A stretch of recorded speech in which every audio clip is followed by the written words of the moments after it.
وأحسن منك لم تر قط عيني وأجمل منك لم تلد النساء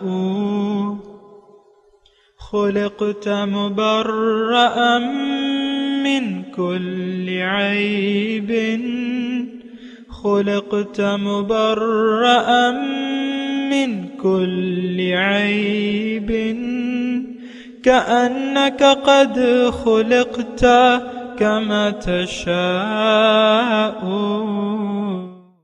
كتاب أنزلناه إليك مبارك ليدبروا آياته وليتذكر أولو الألباب۔ یہ کتاب برکت والی ہے جسے ہم نے آپ کی طرف نازل فرمایا ہے تاکہ دانش مند لوگ اس کی آیتوں میں غور و فکر کریں اور نصیحت حاصل کریں۔ اللہم صلی علی سیدنا محمد وعلی آل سیدنا محمد بعدد کل ذرۃ مئۃ الف الف مرۃ۔ سامعین و ناظرین اکرام، السلام علیکم ورحمۃ اللہ وبرکاتہ۔ سامعین اکرام، سورہ فرقان آیت نمبر 54۔ آج کے درس کا موضوع: کیا ہم لوگ اللہ تعالیٰ کو اپنا مقصود حیات بنانے کے لیے تیار نہیں ہیں؟ اس کے ساتھ سامعین اکرام آج کے سبق کا آغاز کرتے ہیں۔ سب سے پہلے گزشتہ سبق کا آموختہ ہوگا۔ وَلَوْ شِئْنَا لَبَعَثْنَا فِي كُلِّ قَرْيَةٍ نَذِيرًا، اور اگر ہم چاہتے تو ہر ایک بستی میں ایک ڈر سنانے والا بھیج دیتے۔ فَلَا تُطِعِ الْكَافِرِينَ وَجَاهِدْهُم بِهِ جِهَادًا كَبِيرًا۔ پس اے مرد مومن، تو کافروں کا کہنا نہ مان اور تو اس قرآن کی دعوت اور دلائل کے ذریعے ان کے ساتھ بڑا جہاد کر۔ وَهُوَ الَّذِي مَرَجَ الْبَحْرَيْنِ هَذَا عَذْبٌ فُرَاتٌ وَهَذَا مِلْحٌ أُجَاجٌ وَجَعَلَ بَيْنَهُمَا بَرْزَخًا وَحِجْرًا مَحْجُورًا۔ اور وہی ہے جس نے دو دریاؤں کو ملا دیا، یہ ایک میٹھا نہایت شیریں ہے اور یہ دوسرا کھاری نہایت تلخ ہے، اور اس نے ان دونوں کے درمیان ایک پردہ اور مضبوط رکاوٹ بنا دی۔ سامعین اکرام، سورہ فرقان آیت نمبر 54، لفظی ترجمہ: وَهُوَ الَّذِي، اللہ تعالیٰ وہ ذات ہے، خلقہ پیدا کیا، من الماء پانی سے، بشراً انسان کو، فجعلہ نسبا و سحرا، اس کے لیے پھر ہم نے نسب اور قرابت داری بنا دی۔ وکان ربک قدیرا، اور بے شک آپ کا رب قادر ہے۔ سامعین کرام، مضمون گزشتہ مضمون سے پیوستہ ہے اور اللہ تعالیٰ کی توحید، اللہ تعالیٰ کی قدرت اور اللہ تعالیٰ کی ربوبیت کی مظاہر بیان کیے جا رہے ہیں۔ اور گزشتہ سبق میں بھی ہم نے پڑھا کہ دو دریا ہیں، آپس میں ملتے نہیں ہیں، ایک میٹھا ہے، دوسرا تلخ ہے، کھاری ہے، لیکن یہ دونوں ملتے نہیں ہیں۔ اللہ تعالیٰ کی قدرت ہے، یعنی اللہ تعالیٰ جو چاہے وہ کرتا ہے، جیسے کہ آج کے ہم سبق میں ہم نے پڑھا کہ آپ کا رب قادر ہے۔ وَهُوَ الَّذِي، آج انسان کا تذکرہ ہو رہا ہے کہ پانی کی ایک بوند سے انسان کی پیدائش ہوئی ہے۔ تو آپ دیکھیں کہ یعنی انسان کی تخلیق کا ذریعہ اللہ تعالیٰ نے کس چیز کو بنایا ہے؟ پانی کو بنایا ہے۔ اور پھر آپ دیکھیں کہ وہ اس کی پھر اٹھان کو دیکھیں، یعنی انسان کی اٹھان کو دیکھیں، آپ کے سامنے ہے سامنے کرام، کہ وہ ایک منی کے قطرے میں لاکھوں کروڑوں جرثومے ہوتے ہیں، اور ان میں سے ایک جرثومہ جو ہے وہ بارآور ہوتا ہے، اور اس سے اللہ تعالیٰ انسان بنا دیتا ہے۔ اب یہ اللہ تعالیٰ کی قدرت ہے اور تو کچھ بھی نہیں ہے۔ اس میں اللہ تعالیٰ کی قدرت واضح طور پہ نظر آ رہی ہے کہ پانی کی ایک بوند سے آپ ایک ایسا جیتا جاگتا انسان فَإِذَا هُوَ خَصِيمٌ مُبِينٌ یعنی بحث کرتا ہوا وہ انسان بن جاتا ہے. آپ دیکھ رہے ہیں انسان کو، تو وہ ایک پانی کی بوند کا نتیجہ ہے. تو یہ اس کا مطلب کیا ہے؟ اللہ تعالیٰ ہر چیز پہ قادر ہے. پھر دیکھیں انسان کو ایک پانی کی بوند سے دو مختلف قسم کے انسان جنس وجود میں آتی ہیں، ایک مؤنث ہے ایک مذکر ہے. یہ بھی اللہ تعالیٰ کی قدرت ہے. اچھا، پھر اس کے بعد جو ہے یعنی انسان جب بڑا ہو جاتا ہے تو ظاہر ہے اس کا نکاح ہوگا، اس کی ایک نسب ہوگا. نسب کا مطلب یہ ہے کہ پیچھے آپ کی جو نسلیں چلی آ رہی ہیں، وہ شجرہ ہم جسے کہتے ہیں، تو اس کا ایک شجرہ ہوتا ہے. پھر اس کا ایک سسرال ہوتا ہے، یعنی جس کا یعنی دو خاندان جب ملتے ہیں اور قرابت داریاں بنتی ہیں، یہ میری ساس ہے، یہ میرا سسر ہے، اور یہ وغیرہ وغیرہ جو بھی اس رشتے سے اور رشتے وجود میں آتے ہیں. تو یہ سب رشتے بھی اللہ تعالیٰ بناتا ہے، اس کی ایک نسل ہوتی ہے. اور انسان بذات خود ایک اللہ تعالیٰ کی قدرتوں کا جیتا جاگتا نمونہ ہے. سامنے کرام، وَكَانَ رَبُّكَ قَدِيرًا میں یہی مضمون ہے کہ اللہ تعالیٰ ہر چیز پہ قادر ہے. اور اے انسان، وَيَعْبُدُونَ مِن دُونِ اللَّهِ مَا لَا يَنفَعُهُمْ، لفظی ترجمہ، اور یہ بندگی کرتے ہیں اللہ کے سوا ان ہستیوں کی ما لا ينفعهم، جو ان کو نہ کوئی نفع پہنچا سکتی ہیں اور نہ نقصان. وَكَانَ الْكَافِرُ عَلَى رَبِّهِ ظَهِيرًا، اور کافر اپنے رب کا ناشکرہ ہے. اب یہ پھر یعنی تقریباً آپ دیکھیں یہ جو آیات ہیں یہ 58 نمبر تک، یعنی 55 سے 58 نمبر تک ان جو کچھ مضمون بیان ہوا ہے، اس کا ایک تتمہ ہے، ایک خلاصہ ہے یا ایک نتیجہ ہے کہ جہاں یہ تذکرہ ہوا کہ اللہ تعالیٰ یہ کام کر رہا ہے، اللہ تعالیٰ کی یہ قدرتیں ہیں، اللہ تعالیٰ ہر چیز پر قادر ہے، اس کے ساتھ فوراً یہ مضمون شروع ہوا کہ یہ بجائے اس کے، یہ انسان، یہ کافر، بجائے اس کے کہ رب کی طرف متوجہ ہو جاتے. تھوڑی توجہ چاہیے سامنے کرام. بجائے اس کے کہ یہ انسان رب کو اپنی منزل بنا لیتا یا رب کے سامنے سر جھکا دیتا، اب اس نے اللہ کو چھوڑ کے جو ہر چیز پر قادر ہے، جو اس کے ہر نفع اور نقصان پر قادر ہے، تو اس نے اللہ تعالیٰ کی بندگی کو ترک کر کے، اللہ تعالیٰ کی ربوبیت کو بھلا کے ایسی ہستیوں سے توقعات لگا رکھی ہیں اور ان کے سامنے سر جھکا دیا ہے. یعبدون سے مراد سامنے کرام یہ وہ اصطلاحی سجدہ مراد نہیں ہے. سامنے کرام دیکھیں، یہ ہم نے کافی تذکرہ کیا ہے، میں پھر بتا رہا ہوں کہ عبادت یہ ہے کہ آپ اس ہستی کے سامنے سر جھکا دیں، اس کا کہنا مان لیں، اس سے فائدے یا نفع کی امید لگا لیں. غیر اللہ سے اگر آپ نے غیر اللہ کا آپ نے اگر کہنا مان لیا یا اس سے کچھ نفع کی امید لگا لی یا اس کے نقصان سے ڈرے، اس کا مطلب یہ ہے کہ آپ نے اللہ کو چھوڑ کے اس کی بندگی کی، اس کی اطاعت کی، اس کی عبادت کی. یعبدون، وہ عبادت کرتے ہیں. جب بھی میں عبادت کا مطلب یعنی وہ لفظ کہتا ہوں نا سامعین کرام، تو اس سے مراد یہی ہوتا ہے جو میں نے آپ کو کہا. تو یہ عبادت کرتے ہیں اللہ تعالیٰ کے سوا ان ہستیوں کی جو ان کو نہ نفع دے سکتے ہیں نہ کوئی نقصان پہنچا سکتے ہیں. اور حقیقت یہ ہے کہ کافر یعنی حق سے انکار کرنے والا، حق سے ربوبیت کرنے والا، وہ اللہ تعالیٰ کا بڑا ناشکرہ ہے. یعنی اللہ تعالیٰ کی نعمتوں کو غلط استعمال کر رہا ہے یا اس کو ضائع کر رہا ہے. وما ارسلناک الا مبشرا ونذیرا، اور باقی آپ کو میں نے نہیں بھجوایا لیکن بشارت دینے والا اور ڈرانے والا. یعنی رسول کی حیثیت کیا ہے؟ رسول کی حیثیت تو ایک دعوت دینے والے کی ہے. اب جو لوگ ان کی دعوت کو مان لیں گے، تو اب ان کو رسول بشارت دے گا اچھے انجام کی، دنیا میں بھی ایک اچھی زندگی اللہ تعالیٰ ان کو عنایت فرمائے گا، اس کی بھی بشارت دے گا۔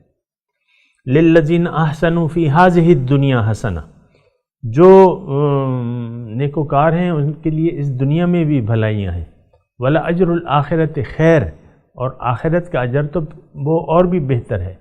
تو رسول کی حیثیت دعوت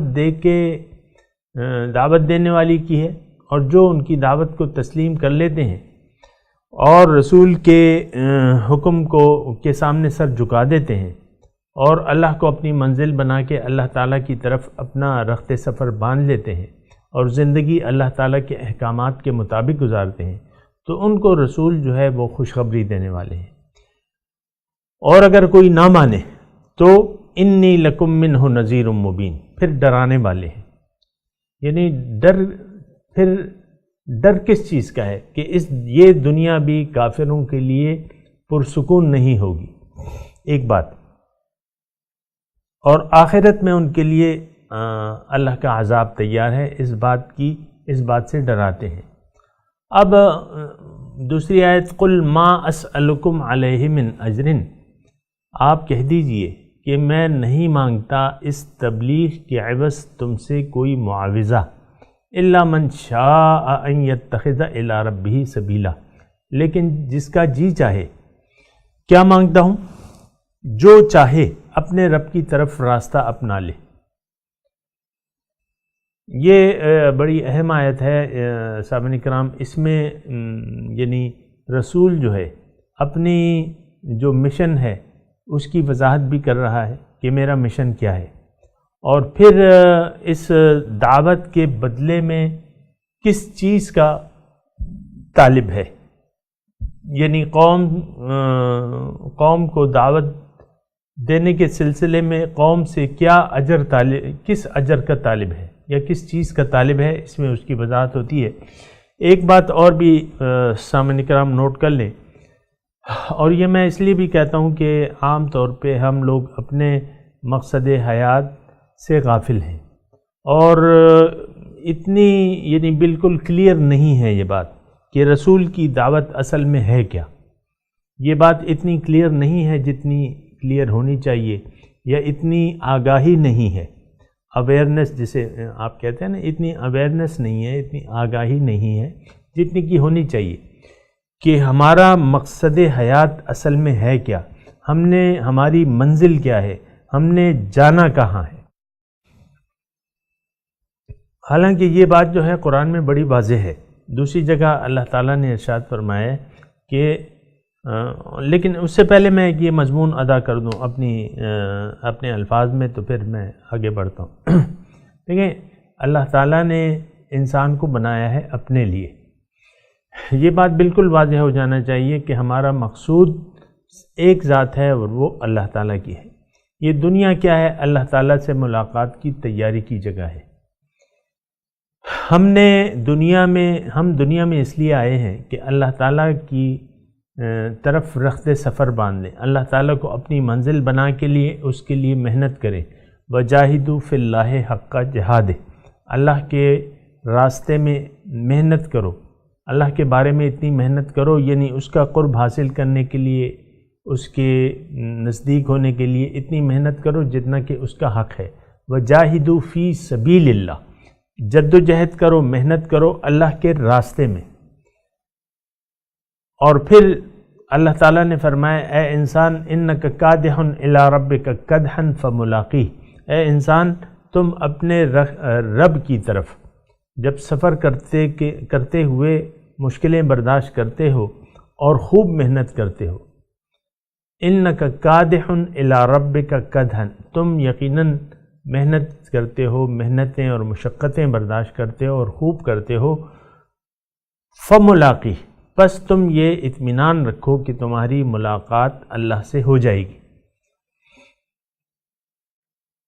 13ویں پارے کی جو آیت ہے وہ کیا ہے؟ وہ یہ ہے کہ قل ھذہ سبیلی ادعو الی اللہ، آپ کہہ دیجئے ان کو، اے لوگو میں تو تمہیں بلانے والا ہوں اللہ تعالیٰ کی طرف، بالکل صاف صاف، ادعو الی اللہ، میں بلانے والا ہوں تم کو اللہ تعالیٰ کی طرف، دعوت دینے والا ہوں اللہ کی طرف کہ اے لوگو تمہارا مقصود تو اللہ ہے، اللہ کے راستے پر چلو تاکہ تم اللہ تک پہنچ جاؤ۔ سیدھا راستہ جو ہے سامعین کرام، تھوڑی توجہ، سیدھا راستہ کیا ہے؟ یہ اللہ تعالیٰ کا راستہ ہے۔ جو سیدھے راستے پر چلے گا تو ان ربی علی صراط مستقیم، اگر کوئی اللہ کو اپنی منزل بناتا ہے تو اس کو سیدھے راستے پر چلنا ہے۔ اور ان ربی علی صراط مستقیم پیغمبر کی زبان سے ہیں یہ الفاظ قرآن میں کہ میرا رب تو سیدھے راستے پر ہے۔ اور پیغمبر وَإِنَّكَ لَتَهْدِي إِلَى صِرَاطٍ مستقیم، اے پیغمبر آپ ان کو دعوت دینے والے ہیں اللہ کے راستے کی طرف۔ وَإِنَّكَ لَتَهْدِي إِلَى صِرَاطٍ مستقیم، آپ ان کو ہدایت دینے والے ہیں صراط مستقیم کی طرف۔ صراط اللہ الذی لہ ما فی السماوات والارض، یہ اس ذات کا راستہ ہے جس کے لیے ہے جو کچھ آسمانوں اور زمینوں میں ہے۔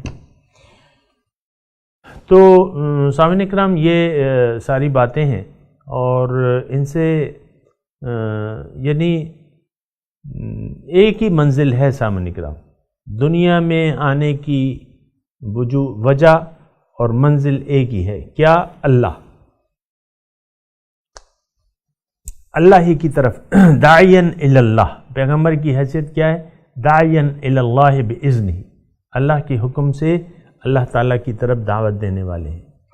تو افسوس کی بات یہ ہے کہ یہ ہم پہ ایسی یہ بات جو ہے مشتبہ سی ہو گئی ہے اور ہمارے ذہن میں یہ بالکل کلیئر نہیں ہے، اور لوگ ان کے لیے اور بھی چیزیں بنا لیتے ہیں، مطلب باتوں میں یہ بات الجھا دی جاتی ہے کہ مقصد انسان کیا ہے، مقصد زندگی کیا ہے۔ بہرحال یہ یعنی قرآن کا آپ مطالعہ کریں تو ہرگز آپ اس شش و پنج میں نہیں پڑھیں گے کہ ہماری منزل کیا ہے۔ ہماری منزل ایک ہے، اللہ۔ تو پیغمبر کی دعوت اللہ تعالیٰ کی طرف، اور اس کا راستہ کیا ہے؟ وہ اللہ کا راستہ ہے۔ یہاں بھی اللہ تعالیٰ پیغمبر کے ذریعے یہ اعلان کروا رہے ہیں، ما اسألکم علیہ من اجر، اے لوگو اس تبلیغ کے عوض، اس دعوت کے عوض میں تم سے کوئی معاوضہ نہیں مانگتا، الا من شاء ان یتخذ الی ربہ سبیلا، مگر کہ جو چاہے اپنے رب کی طرف راستہ بنا لے۔ من شاء، جس کا جی چاہے، یعنی اس میں انسان کی اپنی مرضی شامل ہونی چاہیے اللہ تعالیٰ کی طرف جانے میں، یعنی اس میں کوئی زبردستی کی بات نہیں ہے۔ پیغمبر کا کام اللہ تعالیٰ کی طرف دعوت ہے، اب جس کا جی چاہے اللہ کی طرف راستہ اپنا لے اور اللہ کے راستے پر چل پڑے۔ من شاء ان یتخذ الی ربہ سبیلا، اپنے رب کی طرف۔ یہ مضمون جو ہے یعنی اس قسم یہ آیت مختلف الفاظ کے رد و بدل سے قرآن میں کافی جگہ آئی ہے۔ سورہ مزمل میں آپ دیکھ لیں، یہی آیت سورہ مزمل میں بھی آئی ہے، اور جگہ بھی آئی ہے سامعین کرام، وہ تمام ریفرنس مجھے یاد نہیں ہے، لیکن یہ آیت ایسی ہی مفہوم کے مختلف الفاظ کے رد و بدل سے، تھوڑے بہت رد و بدل سے، فمن شاء اتخذ الی ربہ سبیلا، یہ الفاظ ہیں سورہ مزمل میں۔ فمن شاء ادھر ہے من شاء، وہاں فمن شاء۔ ما اسألکم علیہ من اجر الا ان ھذہ تذکرہ، سورہ مزمل کے الفاظ میں سنا دوں کہ یہ تو ایک نصیحت ہے۔ فمن شاء اتخذ الی ربہ سبیلا، اب جس کا جی چاہے اپنے رب کی طرف راستہ اپنا لے۔ وتوکل علی الحی الذی لا یموت وسبح بحمدہ، اور آپ بھروسہ کیجئے، اعتماد کیجئے اس ذات پر جو الحی ہے، ہمیشہ سے زندہ ہے۔ الحی بذات خود یعنی زندہ ذات ہے، لا یموت وسبح، جس کے لیے کوئی موت نہیں، یعنی موت اس کے لیے نہیں ہے۔ اس کے علاوہ ہر چیز، کل من علیہ فان، ہر چیز کے لیے فنا ہے اور فانی ہونے والی ہے، یا کل نفس ذائقۃ الموت، ہر نفس موت کا ذائقہ چکھنے والا ہے، لیکن وہ ذات موت سے مبرہ ہے۔ وسبح بحمدہ، اور اس کی تعریفوں کی تسبیح بیان کیجیے۔ سبح بحمدہ، اس کا مطلب سامعین کرام یعنی ایک تو آپ زبانی بھی یعنی اس کا اطلاق کر سکتے ہیں کہ اس کی تعریفوں کی تسبیح، لیکن حقیقی انسان کا جو رتبہ ہے، جو مرتبہ ہے سامعین کرام، تھوڑا سا اس کے حساب سے یعنی ان دو الفاظ کی وسبح بحمدی، اس کی تعریفوں کی تسبیح بیان کیجیے۔ اس کا مطلب یعنی انسان کا کمال اس میں ہے سامعین کرام کہ یہ اپنے بام عروج تک پہنچ جائے۔ انسان کی تکمیل یہ ہے کہ اپنے رب تک پہنچ جائے۔ تھوڑا سا یہ مضمون میں بیان کروں، ذرا غور سے سنیں۔ انسان کا کمال اور عروج یہ ہے کہ یہ رب کے قریب ہو جائے، یا رب سے ملاقات کا اہل ہو جائے۔ اگر ہم ایسے الفاظ کہیں کہ اس پہ کوئی بھی اعتراض نہ کر سکے، تو یہ ہے کہ انسان اپنے اندر اللہ سے ملاقات کی اہلیت پیدا کر لے۔ یہ تو میں آپ کو کہتا رہتا ہوں کہ یہ دنیا، اب یہ ہوگا کیسے؟ ایک سوال ہے نا کہ آپ میں سے کوئی بھی شخص پوچھتا ہے کہ بھئی ہم کیسے اپنے آپ کو اہل بنائیں گے، اور آپ میں سے کوئی شخص یہ بھی بات کر سکتا ہے کہ بھئی ہم تو اس کے اہل نہیں ہیں۔ کیوں؟ کہ چہ نسبت خاک را با عالم پاک، مٹی کو اس عالم پاک سے کیا نسبت ہے، کیا مناسبت ہے؟ یعنی آپ میں سے کوئی کہہ سکتا ہے کہ کیا مناسبت ہے، یہ تو ہو نہیں سکتا۔ رب سے ملاقات، یہ تو ناممکن ہے۔ اگر کوئی ایسا کہے تو ایسی بات نہیں ہے۔ دیکھیں، اللہ تعالیٰ نے ایک بات یہ یاد رکھیں کہ اللہ تعالیٰ کی ملاقات کی تیاری جو ہے، یا اس کے لیے انسان اپنے آپ کو اگر اہل بنانا چاہے تو یہ کام بہت آسان ہے اس کے لیے۔ یعنی اللہ تعالیٰ سے ملاقات کے لیے یہ اپنے آپ کو تیار کر لے روحانی طور پہ۔ ظاہر ہے روحی ہوگی ملاقات، ہماری اصل تو روحانی طور پہ یہ اپنے آپ کو اس بات کا اہل بنا لے دنیا میں آ کے، تو یہ بالکل ممکنات میں سے ہے، کیونکہ یہ کائنات پیدا ہی اس لیے کی گئی ہے کہ انسان یہاں دنیا میں آ کے اپنے آپ کو جد و جہد کر کے، محنت کر کے اپنے آپ کو اللہ تعالیٰ کی ملاقات کا اہل بنا لے۔ اب وہ کیسے بنائے گا؟ تو یہ ایک مختلف انداز سے میں آپ کو یہ مضمون ادا کرتا ہوں، تھوڑی سی توجہ چاہیے۔ وہ یہ ہے کہ یہ اللہ تعالیٰ کی صفات اپنے اندر پیدا کرے گا۔ ایک حدیث ہے کہ خلق آدم علی صورتہ، اللہ تعالیٰ فرماتا ہے کہ نہیں، مطلب حدیث ہے کہ حضور فرماتے ہیں کہ اللہ نے آدم کو اپنی صورت پر پیدا کیا۔ کیا مطلب؟ اپنی صفات پر۔ یعنی اس میں یہ انسان اپنے اندر صفات الہی کو سمو سکتا ہے۔ تو اگر یہ مضمون ذرا طویل ہے، میرے پاس اتنا وقت بھی نہیں ہے، لیکن میں کوشش کرتا ہوں، یا ایسا کرتا ہوں کہ اس مضمون کو اگلے درس کے لیے اٹھا کے رکھتا ہوں، اور بہرحال آج تلاوت کرتے ہیں، اور آپ میرے ساتھ دہرائیے۔ اعوذ باللہ من الشیطان الرجیم، بسم اللہ الرحمن الرحیم، وَهُوَ الَّذِي خَلَقَ مِنَ الْمَاءِ بَشَرًا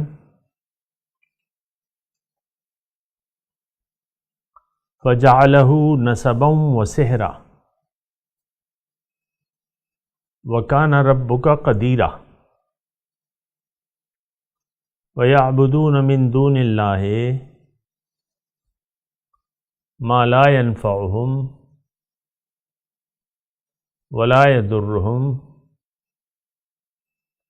وكان الكافر على ربه ظهيرا وما أرسلناك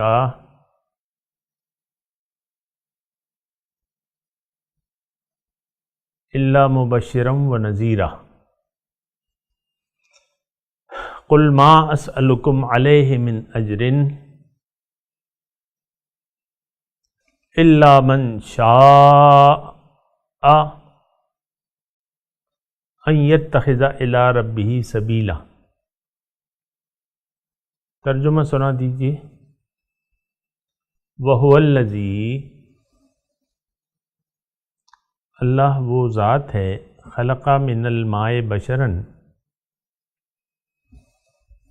جس نے بنایا انسان کو پانی سے، فَجَعَلَهُ نَسَبًا وَصِهْرًا، اس کے لیے پھر بنا دیا نسب اور قرابت داری۔ وَكَانَ رَبُّكَ قَدِيرًا، اور بے شک آپ کا رب قادر ہے۔ وَيَعْبُدُونَ مِن دُونِ اللَّهِ، یہ اطاعت کرتے ہیں اللہ کے سوا ان ہستیوں کی، مَا لَا يَنفَعُهُمْ وَلَا يَضُرُّهُمْ، جو ان کو نہ نفع دے سکتی ہیں نہ نقصان دے سکتی ہیں۔ وَكَانَ الْكَافِرُ عَلَى رَبِّهِ ظَهِيرًا، اور کافر اپنے رب کا ناشکرہ ہے۔ وَمَا أَرْسَلْنَاكَ إِلَّا مُبَشِّرًا وَنَذِيرًا، اور میں نے نہیں بھجوایا آپ کو لیکن بشارت دینے والا اور ڈرانے والا۔ قُلْ مَا أَسْأَلُكُمْ عَلَيْهِ مِنْ أَجْرٍ، آپ کہہ دیجئے کہ میں نہیں مانگتا تم سے اس تبلیغ کے عوض کوئی اجر، الا من شاء ان یتخذ الی ربہ سبیلا، مگر جو چاہے کہ اپنے رب کا راستہ اختیار کر لے۔ سامعین کرام، اب ان آیت کی تلاوت اور ترجمہ۔ وَهُوَ الَّذِي خَلَقَ مِنَ الْمَاءِ بَشَرًا فَجَعَلَهُ نَسَبًا وَصِهْرًا وَكَانَ رَبُّكَ قَدِيرًا. And it is he who, from fluid, created the human being. Then he made relationships through marriage and mating. Your Lord is omnipotent. وَيَعْبُدُونَ مِن دُونِ اللَّهِ مَا لَا يَنفَعُهُمْ وَلَا يَضُرُّهُمْ وَكَانَ الْكَافِرُ عَلَى رَبِّهِ ظَهِيرًا. And yet, instead of God, they serve what neither profits them nor harms them. The disbeliever has always turned his back on his Lord. وَمَا أَرْسَلْنَاكَ إِلَّا مُبَشِّرًا وَنَذِيرًا. We sent you only as a herald of good news and a warner. قُلْ مَا أَسْأَلُكُمْ عَلَيْهِ مِنْ أَجْرٍ إِلَّا مَنْ شَاءَ أَنْ يَتَّخِذَ إِلَى رَبِّهِ سَبِيلًا. Say, I ask of you no payment for this, only that whoever wills may take a path to his Lord. سامعین کرام، اس کے ساتھ ہی آج کے درس کا وقت اختتام کو پہنچا۔ اگلے درس میں انشاءاللہ ملاقات ہوگی۔ وآخر دعوانا ان الحمد للہ رب العالمین، والسلام علیکم ورحمۃ اللہ وبرکاتہ۔